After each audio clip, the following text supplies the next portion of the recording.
Good evening, everyone. It is the moment you have all been waiting for, the reveal of the extended coherence map. We are expecting a big crowd tonight, so we're going to give folks just a few more minutes to get logged on and get themselves set up. For the people who are on, there's plenty to do while you're waiting. I invite you to familiarize yourself with On24, which is the platform you see in front of you and what we'll be using for tonight's webinar. There is a group chat feature where you can introduce yourself to one another, and there is also a Q&A feature which will enable you to ask questions directly of the presenters this evening. And then I invite you to explore the resource list. So that has some of the documents and articles that we'll be discussing, and as well as the most important link of the night, which is the link to the newly extended coherence map, and we'll be going through the coherence map in detail in just a few minutes. But if you want to get a little sneak peek while you're waiting, you can go ahead and click that link and start exploring on your own. So we're going to give folks just a minute or two more to sign on, and then we will get going.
Hi, everyone. Just a quick apology here. It looks like we have not enabled the group chat on this evening's webinar.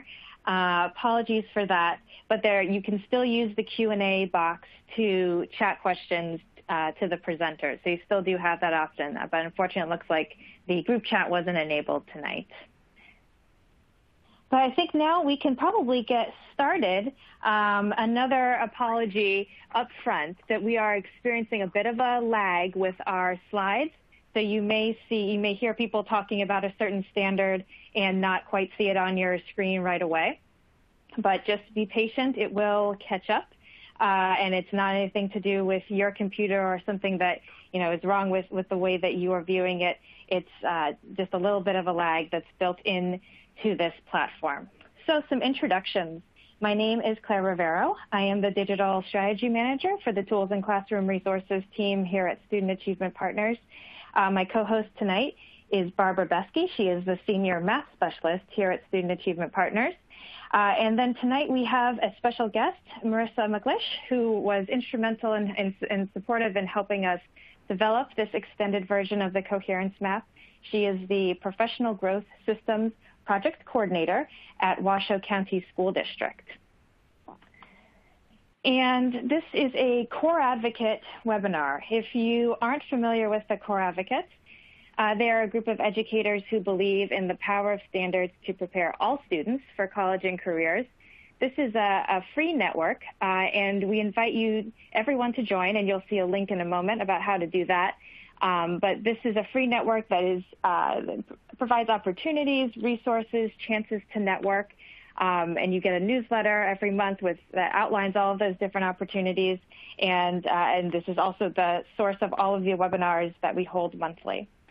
So if you're interested in joining the Core Advocate Network, the link to join is in the Resources tab that you have there. It is also it's also on the slide, and it will be emailed to you. The slide deck itself will be emailed to you after the webinar goes live.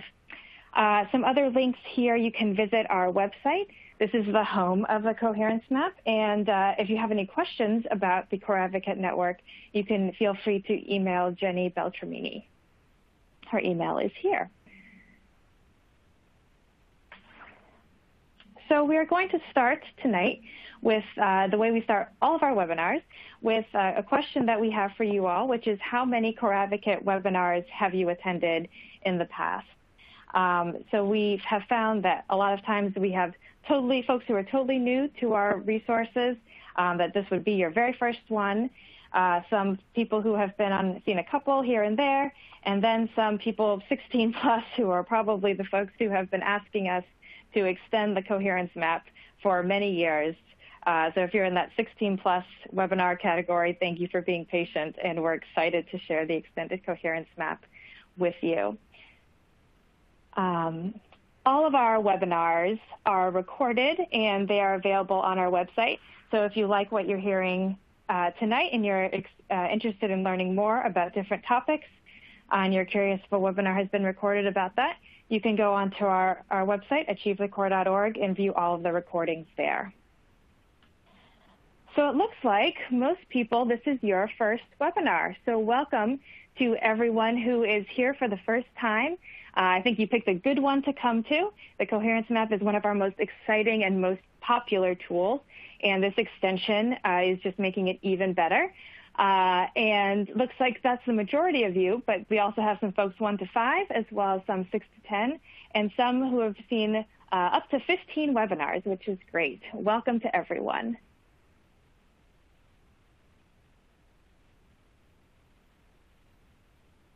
We also invite you to tweet with us tonight. You can use the hashtag Core Advocates, and that will help us see your tweets and help us amplify them and share them with our audience. If you want to find us on Twitter, we are at AchieveTheCore, and Barbara, who will be presenting in just a moment, is at Besky3.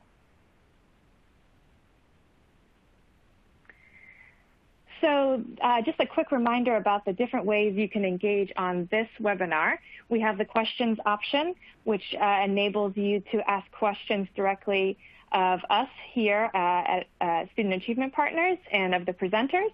Unfortunately, the group chat has not been enabled, so ignore that bullet. But do take a look at the resource widget. You can find the link to the Coherence map, as well as several of the other articles and links that will be mentioned during the presentation.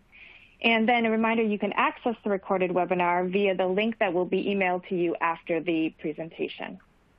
So now I'm going to turn it over to our main presenter tonight, my colleague Barbara Besky, and she will start her tour of the extended Coherence map. Great, thanks Claire, and welcome everyone. I'm really excited to be here with you tonight and to dive into this extension. Those of you who, as Claire mentioned, we've heard for a long time about the excitement of extending the map, and thrilled to be able to share with you today. So we have 3 goals for the webinar this evening. One, learning about just some of the most important features of the newly updated map. We're interested in learning how high school modeling is represented in the map, and also thinking about ways that the Coherence map can really support your individual practice. So the webinar is going to be divided into 3 sections. The first section being the question that we're getting, which is like, so how is the extension of the map to really fully include the high school standards similar or different from the K-8 map? So there are places where there's going to be a lot of similarities that you'll see, and a few places where you'll see some things that are different. So before we dive in, one more poll here where I'd love to find out what your experience is with the current Coherence map. So in a moment, you will see this poll, which is, are you a frequent user? You're in the map occasionally. You've been in it, but not that often, or you have really little or no experience. Please just choose one and hit submit.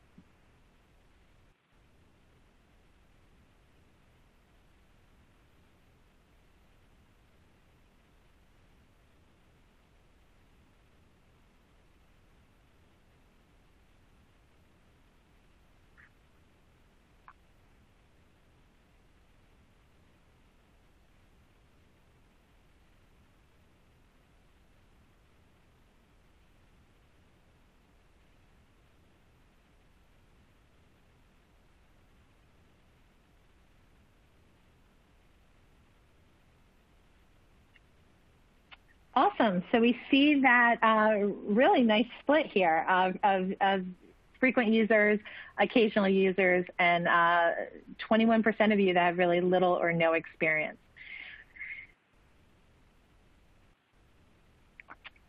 So now we're going to jump into the map itself. So let me share my screen with you all. When you get into the Coherence map, you'll see that the extension to high school is not a separate map itself, but that K-8 is still there, ready for all of you who still want to access that information, but underneath the K-8 buckets is also this high school section that you can access. All right, so you should now be seeing my screen as we are live into the map. So I'm going to go ahead and click on the high school button,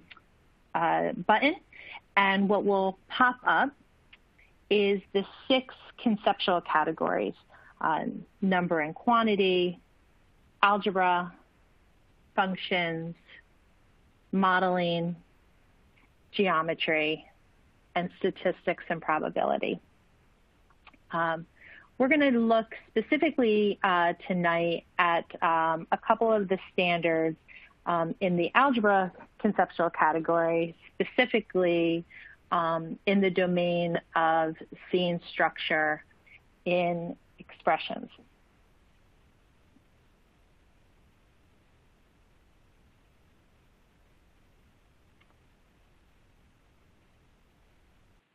So I'm going to click on Seeing Structure and Expressions, and then scroll down to take a look at SSEA2. The functionality of mapping the high school standards is predominantly the same as K-8, but since we do have some new folks here, I really want to make sure that we highlight a few features of the map.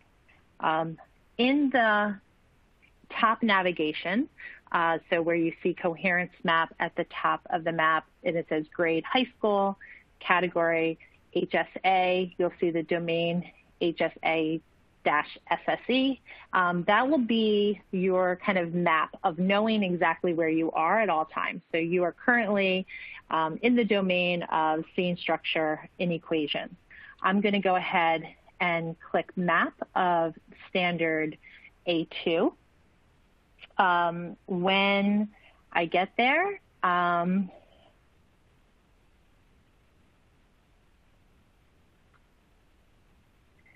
will see that, so then the map comes live. So what we see right here is that a standard that leads to SSEA2 is 7EEA1. And we see that there are multiple standards that follow this particular standard. One of the things I like to do is to zoom out. When you zoom out, you can see not only the one connection, but you can then see a second connection for this particular standard.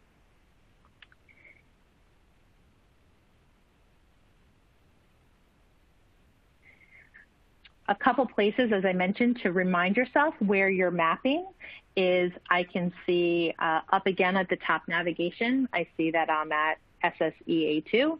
I also see this kind of like, Google Map type of icon on the particular standard that I'm mapping. This is important because that reminds us that the resources we're seeing and also the mapping is particular to this actual standard. A note about the arrows, you'll see that, as I mentioned here, there is an arrow from 7EEA1 to the standard we're mapping, as well as multiple arrows going to the next. These arrows mean that these standards are related, and where a student who cannot meet kind of the first standard is likely not to be able to meet the second standard. It does not necessarily mean that one standard has to be mastered before, the following standard, or even that the learning from the second standard is like the immediate next step from learning the first one.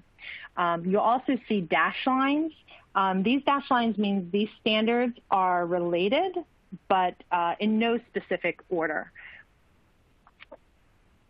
Why I wanted to highlight the fact that we are in SSEA2 is if I do want to click on another standard, so let's say I wanted to look a little bit to see, all right, let me learn more. I'm a high school teacher. I'm investigating SSEA2, and I'm interested in knowing more about this 7EEA1. I haven't taught 7th grade before. So I'm going to look at 7EEA1, and I want to kind of read about this standard a little bit. This information and the standards that are related are all still based on the fact that we are mapping SSEA2 right now. If I wanted to learn more about 7EEA1, I'd have to actually click Map Standard. And you can see again in the top navigation that by clicking Map Standard, I am now mapping 7EEA1, and I can see all of the connections, particularly for that. For this, I want to go back to SSEA2, and so that means I'll just go back to it, click on Map Standard, and now I'm back to the standard I was started with. So let's look at a couple things that you'll see on this particular card itself. One is right above the standard, you'll see that this cluster is a widely applicable prerequisite.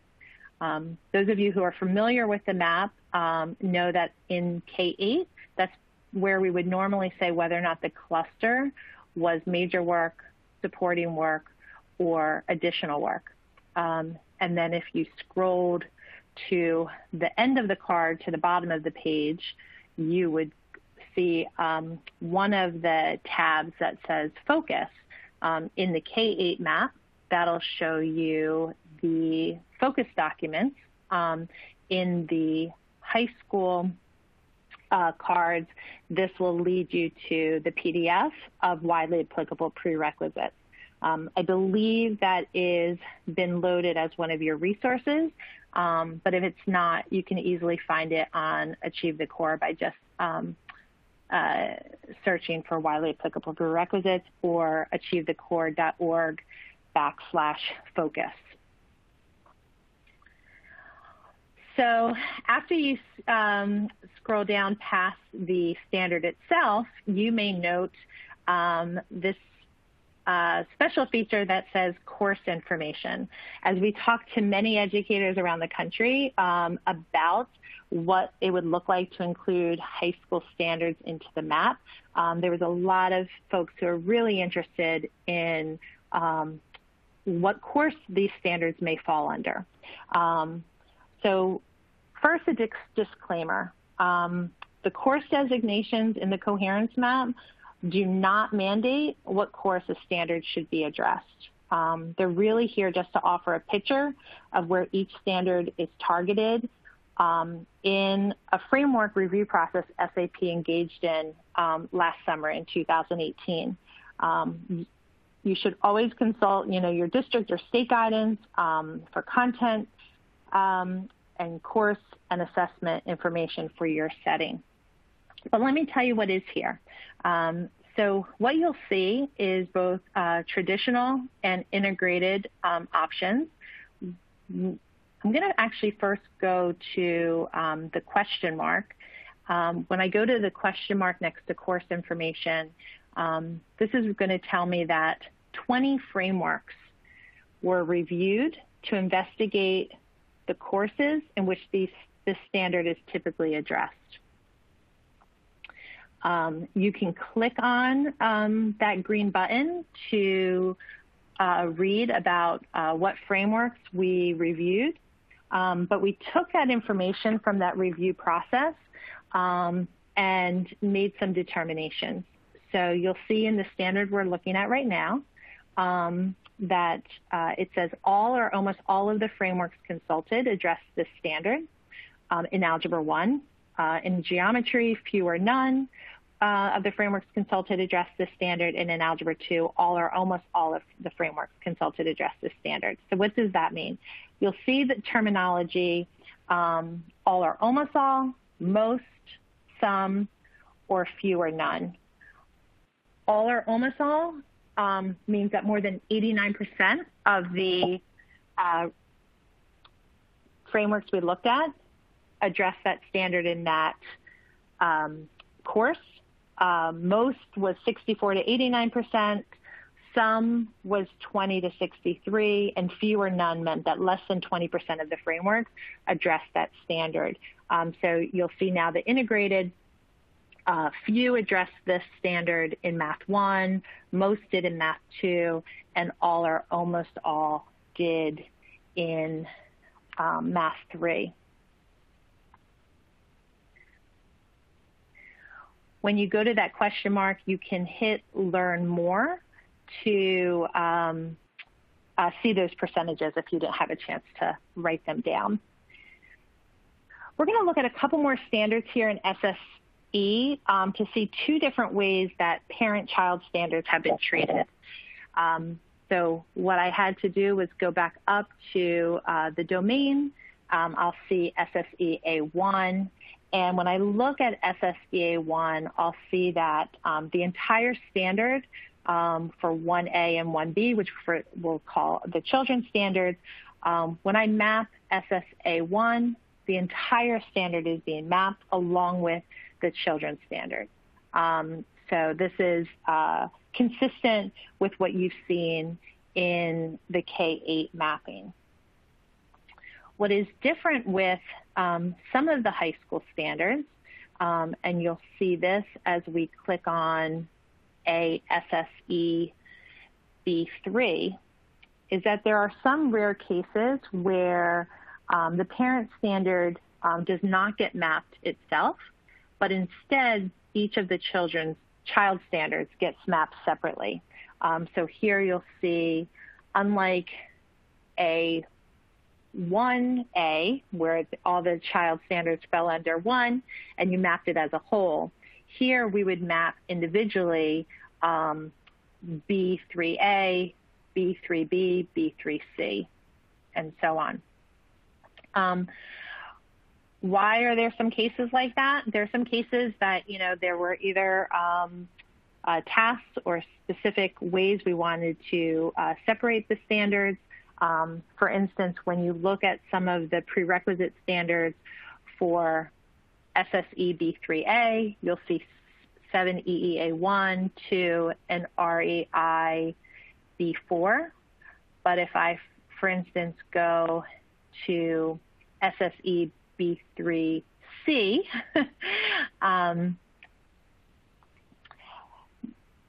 you'll see that there's some additional standards. Not only is there 7EA1 and 2, but you'll also see 7RPA3 and NRNA2 as additional standards that build to this particular child standard.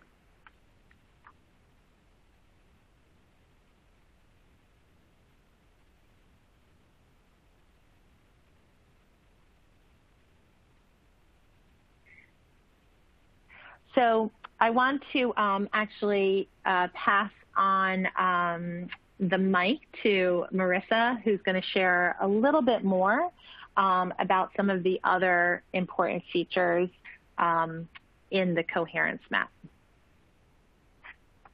Hi, everyone. Thank you so much for joining us today. I know as teachers, educators, coaches, leaders, we're all super excited about the continuation of this Coherence map into high school. I'm here today to give insight into some of the important features of the newly updated Coherence map. And I did want to note that I represent a team of core advocates who worked with student achievement partners to help make these key features available with the standards that we see. So I'm going to highlight these features on the next few slides, and then we'll dive into the live map so that you can see what that looks like in action. So each standard that you will see in the map includes, my wait time is purposeful here, thank you all, includes the identification of a widely applicable prerequisite, as Barbara mentioned, and I saw some of you had questions about that. Are these akin to the major work in K-8? And the answer there is yes. When we're looking at that shift of focus for high school, we're really looking at widely applicable prerequisites because these are standards and clusters of standards that have wide applicability across a range of post-secondary work. You will also see course information, as Barbara mentioned. And then what's really key is that for each standard, we have an aligned task. One of the when we're getting to understand the standards, a really important question that we need to keep in mind is what does that standard look like for a student to be engaging in the work of the standard? And so for each standard, we found a best fit task to exemplify that standard. And this is where the shift of rigor comes into play. The team considered the level of rigor, which was often conceptual understanding, application, or both for high school standards, to find the best fit task for that selected standard. And then finally, we pulled key language from the progression documents. Our team closely read the progression document for each domain and took information that was aligned to the specific standard and included that in the map. So I'll show you where that plays out. Information that we pulled from the progressions document includes information that illuminates the expectations of the standard, includes instructional recommendations, links the standard to prior knowledge, or identifies student misconceptions. We tried to pull whatever we could, and so sometimes you will find one of these for a particular standard, and then for other standards you will find a combination of these highlights. So I'm going to go ahead and dive into the map to show you where these key features fall for a few standards. I'm pulling up high school functions, interpreting functions, the first standard A1. So that'll be on your screen in just a moment.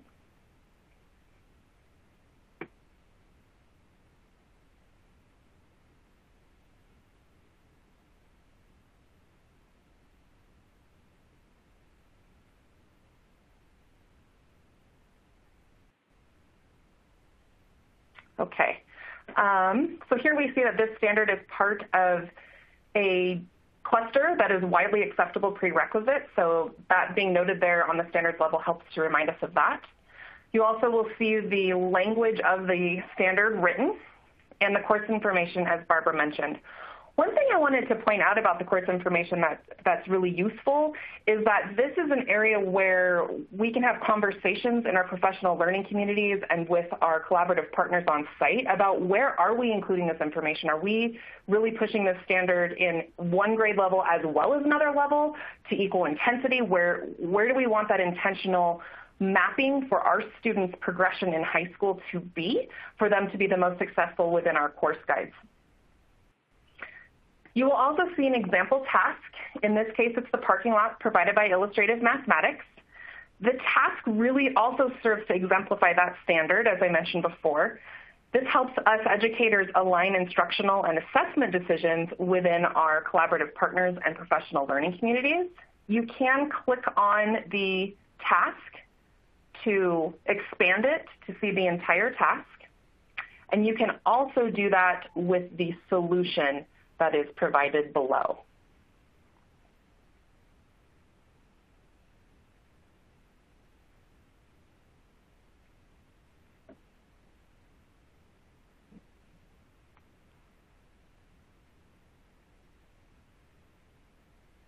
Below this task, you'll see a button to download the example so that you can use it in your classroom. And then a few spaces down from that, you'll see additional tasks. So these are tasks that also aligned to the standard, and from there you will be able to link to those actual tasks, again, for classroom use.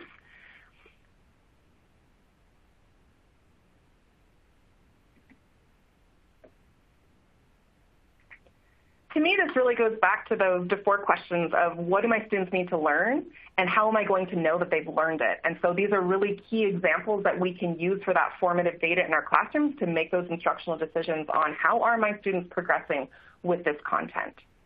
Above the tasks, you will see progressions. So this is that language that we pulled from the progressions document that aligned to the standard.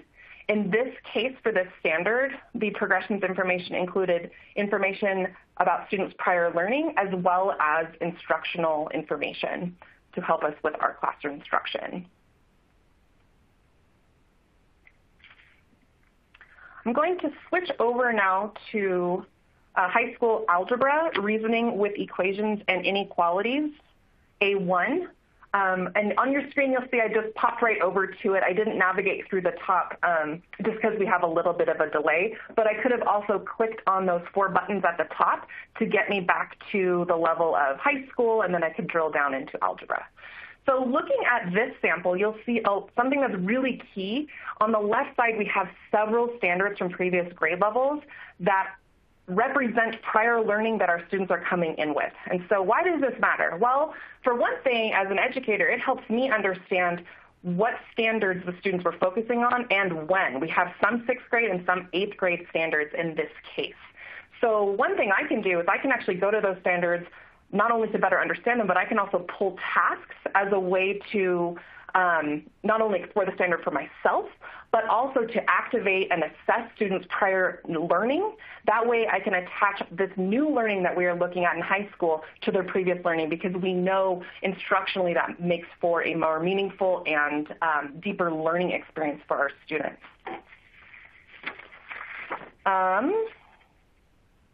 Another piece that you'll notice in this case is that in the progressions area, pardon the delay, the progressions area, this standard really talks about the importance of reasoning for students, so that it's not just I'm going to memorize the moves in the mathematics and repeat them, but rather that I'm able to understand the coding of expressions and equations to really see the math that is happening. And so what you'll also see is that in the aligned task, we've made sure to make that, to align the task to that type of thinking, so that students are really reasoning through the mathematics. And as an educator, I can really be looking formatively for how well they're doing that via conversations, via formative assessments, or other engaging activities in our classroom.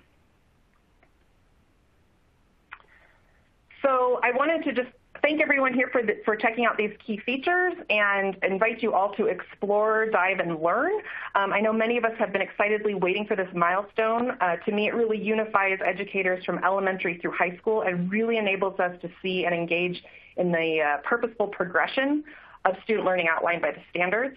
And so I encourage all of you to let us know how you're going to be using this in your classroom and ways that you're going to help make meaningful connections of the content with students' growth trajectories in mathematics. And with that, I'm going to go ahead and hand it over to Barbara. Great, thanks, Marissa. Before we get into the next section of modeling, I did want to highlight, keep sending the questions in. And so the one question did come in that I wanted to answer now before I continued. If you are a frequent user of the Coherence map, your computer, like mine did originally, may just not show the high school edition. And you have to actually, beyond just kind of logging out, you have to actually clear your history. So going in, clearing your history, and then once you put the Coherence map back in, the high school bar will be shown. So I know anyone who had problems finding that, it's because you're most likely have been in the map before. So anyway, keep the questions coming in, and we will answer any others that we don't get through in the middle of the session towards the end. So the next section is about modeling. We know that modeling in high school, not only is it a standard for mathematical practice, of course, across K through high school, but in high school itself, it's also modeling standards are being mapped to modeling domains like linear and quadratic and exponential models. In function conceptual category, the entire domain is aligned, or has a star for modeling, and even a conceptual category, so statistics and probability, the entire category falls under modeling. But also modeling is its own conceptual category. So we want to start off asking a question.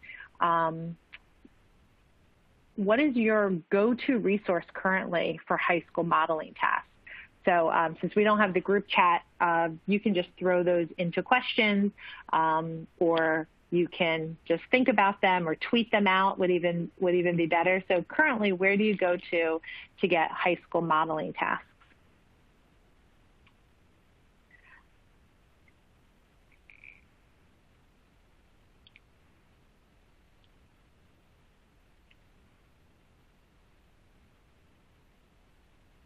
As you do that, I wanted to, again, show really two places in the high school map where you're going to see modeling. One is at the standard level. So in geometry, GMD A3 has a star that shows its modeling. And also, going back to the 6 conceptual categories, you'll see modeling there as well. When you click on the star, you'll see some description about what modeling looks like, how it's represented, and gives you a bar that offers you the opportunity to learn more about modeling. So when we get back into the map, I can show you where learning about more modeling will take you. So going back to geometry GMD A3 and seeing that it is a modeling standard, Marissa had shared with you all that we were very careful about what tasks were going to be included in the map itself. So for every standard that is a modeling standard, we've done our best to incorporate a task that highlights modeling as part of the process. So in this standard, you'll see that the highlighted standard is called volume estimation. And in this particular standard, or this particular task, students are going to be working out some mathematics to figure out kind of the best estimate of finding out the the volume of this cone-like structure. So students will be using what they know from geometry in this particular standard, but the task itself addresses some of the cycles of modeling. So when you see a modeling star for a standard or cluster, know that one place you should see in the task is tasks that are related particularly to modeling itself. So we're going to go back into the map and into the category of modeling. The map really highlights how crucial modeling is in high school. In order to prepare students to use math to handle technical subjects in future studies, to problem solve, make decisions that adults need to make regularly in their lives, we know that mathematical modeling is fundamental to how mathematics is used. The progression documents for modeling, lists a wide range of careers for which modeling is good preparation for, from criminology to optimizing air traffic control and scheduling flights, from understanding social networks to designing search engines. So we know that modeling is important. We know that modeling is an expectation of the standards. So we wanted to make sure the map was really highlighting that importance. When you get to this modeling homepage, which is also where you would get to when you went to learn more about modeling from the standards page, you'll see there's two sections here. On the left, what is modeling? And on the right, modeling tasks. When you go to, on the left, to learn more about modeling, you're going to see kind of this long page of information that potentially will be built out even further and might even have some better search functions. But you're going to see some really great information about modeling. So as Marissa said, this would be a great opportunity in a professional learning community to kind of really unpack modeling together. And there's some great information here from the standards that talks about modeling. There is the modeling cycle to discuss, and then again, some more information. At the very bottom, sorry for the scrolling, you'll see a video from Jason Zimba, one of the founding partners of Student Achievement Partners, where he really defines what mathematical modeling is. He outlines types of modeling tasks, explains what the standards imply for mathematical modeling across not just in high school, but across elementary and middle school. So if you're interested, you just hit play here, and then there's also an opportunity to download this video. So if I go back to the modeling homepage, I will get to modeling tasks. As I mentioned, the modeling tasks can be found two places. We kind of consider these tasks as low, medium, or high intensity. You'll see the tasks that are on aligned to a particular standard to be considered low intensity modeling tasks. They typically take a short amount of time, and one of the key features is that they can be easily tagged to a particular standard. Medium and high intensity tasks could take also a short amount of time, could also take a long time, and they could represent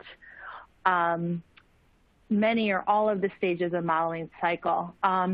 These tasks are tagged more closely to modeling than any particular standard. You'll actually see that as we look at modeling in high school, often while the modeling is at the sophistication level of high school, often the actual content may come from middle school, and that's totally appropriate and fine. Currently on this modeling task page, we have 4 tasks. They are organized by course. You'll see Algebra 1, Math 1, as the page scrolls down, Geometry, and Algebra 2. While we did designate a suggested course that you may want to share these tasks in, note that any task could be shared in following courses as well, since these are not necessarily tagged to specific standards. So rock concert would be appropriate in Algebra 1. It would also be appropriate in Geometry or Algebra 2, for instance. Our goal here is to have a library of high quality tasks that are going to showcase sometimes a few of the aspects of the modeling cycle and sometimes the full cycle of modeling. You'll see tasks here that come from PISA, multiple choice type tasks, and you'll also see tasks that may take a day or 2 days of instruction. If your current curriculum is not highlighting modeling in your high school courses, we are throwing out a suggestion. Maybe pick one modeling task and share it, one each quarter of instruction might be one way of doing it. So let's jump into one of these we're going to go to soda can. And as I download soda can,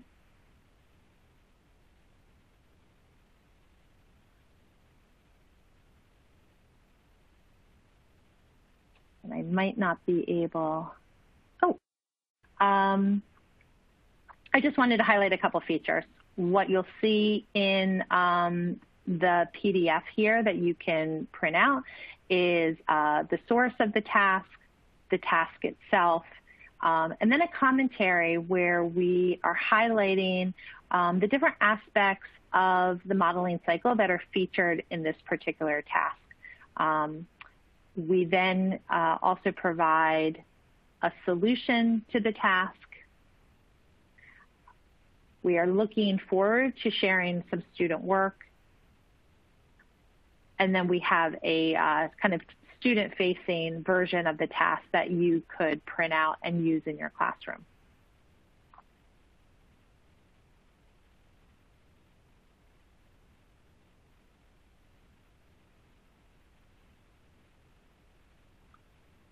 So how can you help? One is we are looking forward to, as I mentioned, incorporating more tasks into this gallery. So we're hoping that you would be interested in sharing some of the tasks that you find to be of the highest quality. If you have a task that you'd like to share, please send it to us with the source, potentially some annotations and student work if you have it. Also, if you use any of the tasks that we have already on the Coherence map and you have some student work samples that you'd be willing to share, we'd love for you to share those as well. Both of those can be shared at modelingtasks@studentsachieve.net. All right, so the last section is wanting to talk about how to support your practice. So momentarily you'll see another poll where we're wanting to ask you whether either how you currently use the Coherence map in your practice, or for those of you who are new, how you could imagine using the Coherence map in your practice. So maybe to investigate how the standards relate to each other, determine prerequisite standards, learn more about a particular standard, using the map in professional learning settings. So you can select as many that are appropriate for curriculum writing, creating scope and sequence documents, to learn more about modeling and ways to use modeling tasks. Other, we're just not quite sure yet.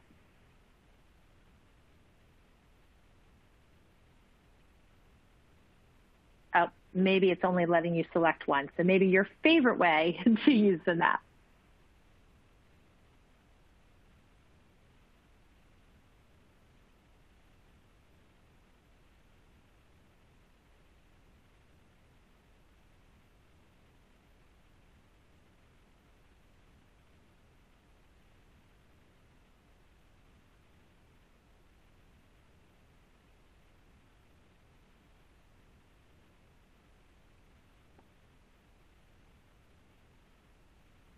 Great, so many of you are looking at using the map in professional learning settings and also to determine prerequisite standards to help students tackle unfinished learning. So let's talk about that one a little bit more. So here's an example that you'll see in a moment of one of our core advocates, Jeff Creighton, created writing an aligned blog post on tackling unfinished learning. So looking at the Coherence map, sorry, this lag is for real. So looking at the Coherence map, we really can see how here in this example, 2 standards from 7th grade that students needed to work on in order to be able to complete the 8th grade standard. In this particular 8th grade standard needs to be understood before the student can be successful and here are 4 different high school standards. So the coherence map shows us that there's, several standards in 8th grade that can be taught together or as a support.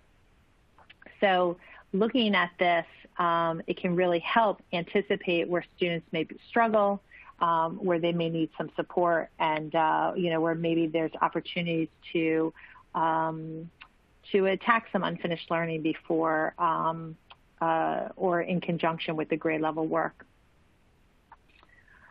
So speaking of aligned, you can actually read more about how some educators have used the coherence map to address unfinished learning on our blog, Aligned. So you can search for Aligned on Achieve the Core.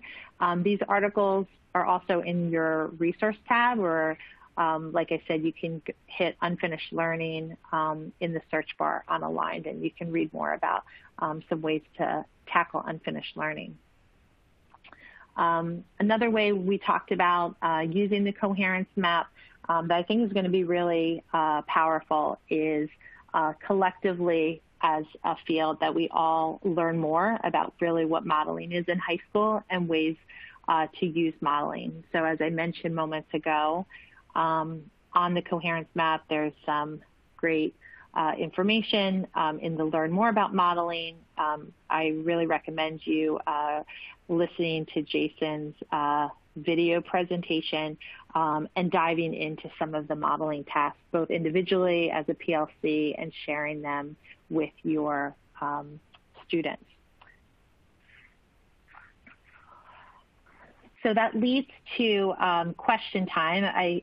We have just a couple minutes, so if you have any additional questions that you'd like to ask, please share them. What's nice about this platform is any that we are not able to answer, we are able to, I think, reach out to you and answer even after the webinar. So let's see.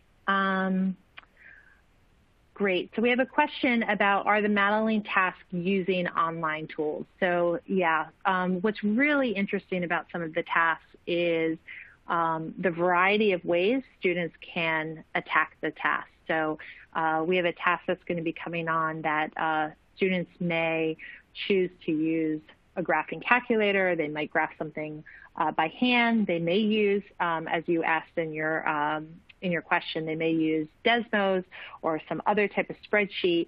So one of the interesting things about modeling is that students, there's not one way that students need to attack a problem, but instead they can use some tools that are more comfortable to them and can challenge them, and they can, really access the mathematics using that. So you won't see a task that says use a particular online tool, but students for sure should be able to use what feels right to them.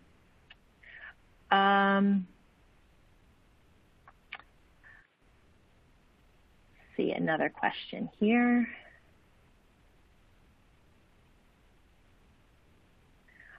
Yeah, so someone asked a question about are there any standards that are related to pre-calculus. So you'll see that there are, in the standards themselves, are some plus standards. Some of those plus standards are, in some programs, are addressed in Algebra 2.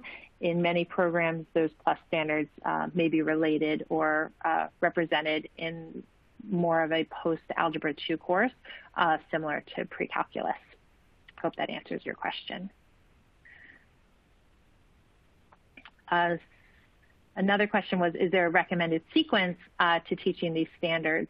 And so what the map does that didn't exist before is that the standards, the map can show what standards make sense to address before another standard.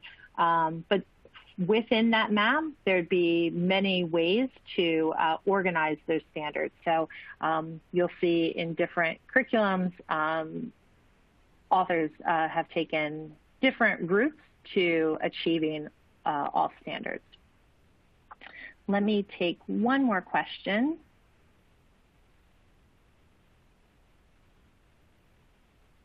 Someone asked the question, have we used any of Dan Meyer tasks already?